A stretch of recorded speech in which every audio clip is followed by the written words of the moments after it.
Greetings, YouTube, and welcome to the Hoarder's Guide to completing the easy path, quote unquote, of the Abyss. Now, a couple things to get out of the way. Even though I said this multiple times in the stream and the video, I want to reiterate. I did not end up using a single unit worth of potions or revives. But of course, I used hundreds of potions, and after doing the math, I had 52 level 1 and level 2 potions in my overflow that were the single and one team. I used 97 single revives. That's between level 1, level 2, and level 3 revives, and 3 level 2 team revives. And I couldn't tell you how many potions I used, but it's got to be thousands. But the thing about my potions count is I actually underestimated just how much I'd hoarded, because look at all these spawn energy refills. I opened all of my 500 plus uncollected 4-hour crystals that I've been hoarding for well over a year. And then since I became Cavalier, which has also been about a year, I have been hoarding all those 4-hour crystals. And I thought I would have to open all of those up before getting to my units. In fact, if you were on the stream, you might recall I asked and got kind of a live poll of should I open my crystals or use my units. And, you know, the compromise was open 500 of those Cavalier crystals and see if you actually don't need to use anymore. And when I scroll down, and Lord knows I'm going to have a lot of energy to burn with the new content in May. But eventually, I didn't even use all my level 2s, and for that matter, my level 3 potions.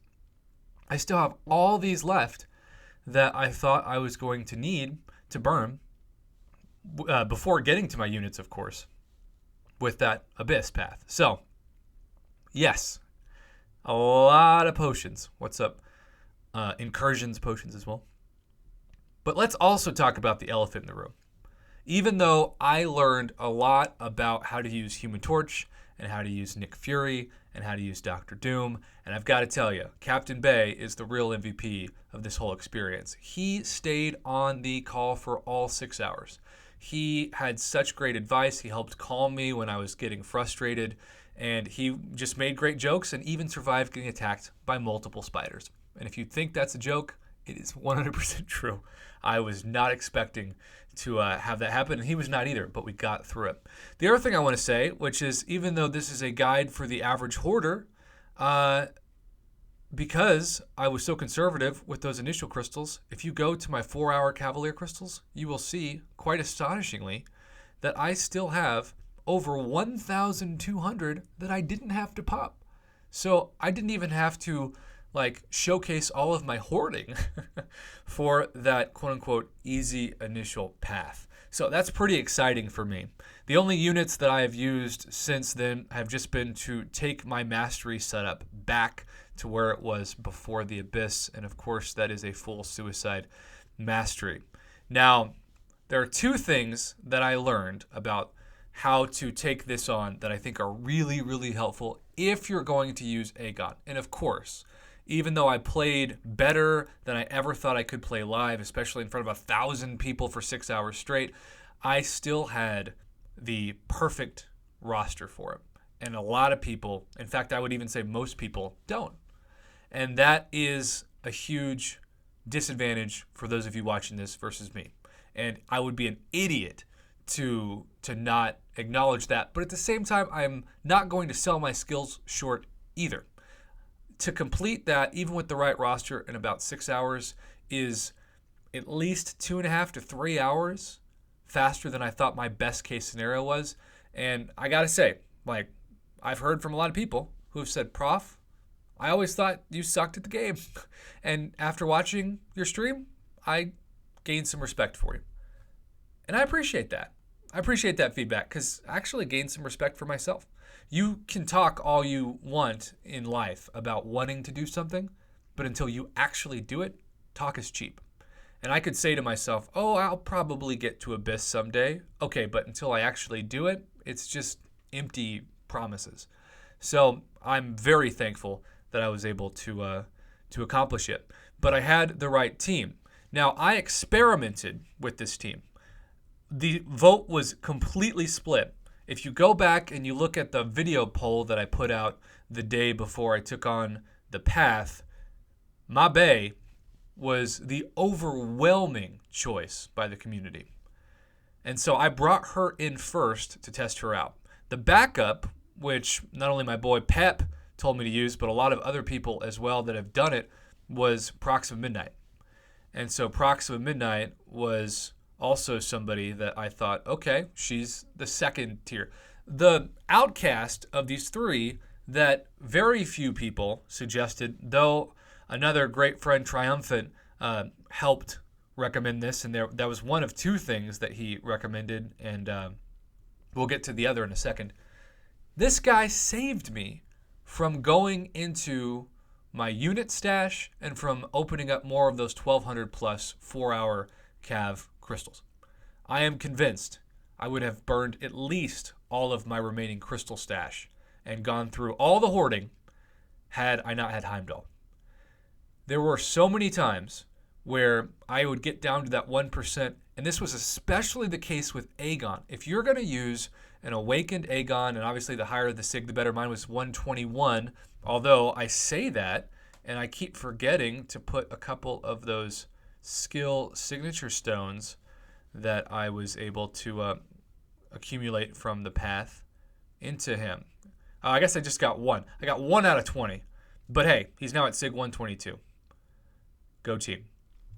So, regardless, if you get Aegon down to 1%, Heimdall saves him, and then because Aegon got hit, he gains those Furies, and the crits are crazy damage. And even when you hit the Enrage timer, and they're unblockable, you can still hit into the unblockable, and if you've got Heimdall, you're going to be indestructible for that short amount of time. And there were times where I got an extra 100, maybe even 200,000 damage before I died.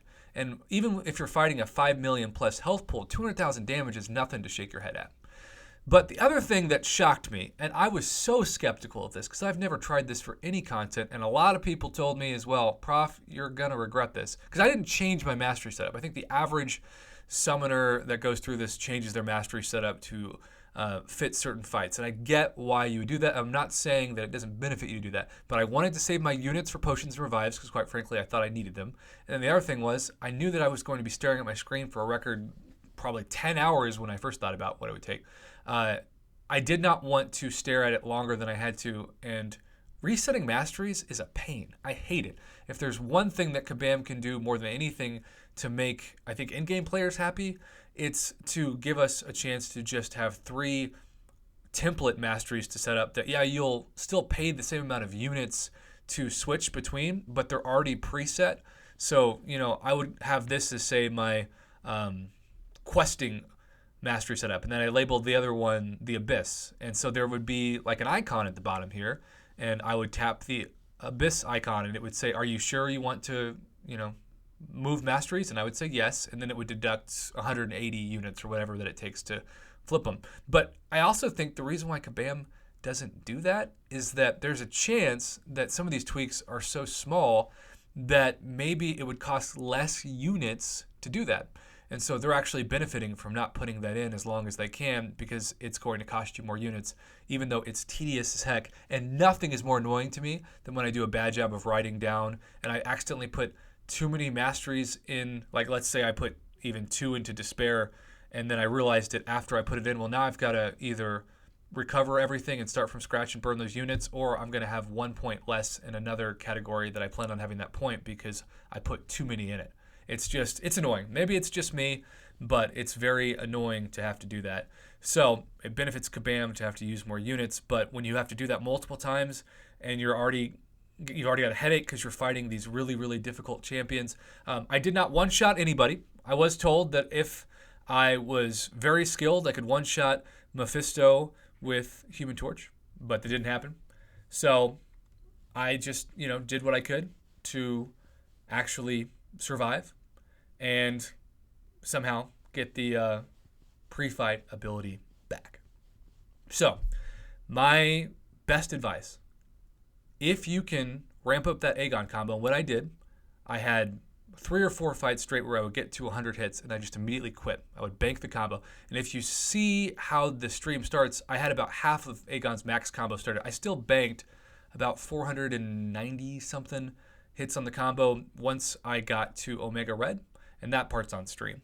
But Captain Bay will tell you the most frustrated he was, and the reason why his progression was like hours behind mine was because it took him so long to not die from Thing and bake Aegon's combo. And nothing's worse than getting greedy and having a combo of like 170 and then losing it when you know you could have quit out and just banked 60 or 70% of it. So there you have it, YouTube. Thank you for all the support. I can't tell you how nice it was to have that. And I owe the community so much. Have a great day, YouTube. Thanks for watching. And as always, thank you for supporting the Marvel Contest of Champions YouTube channel. Have a great day.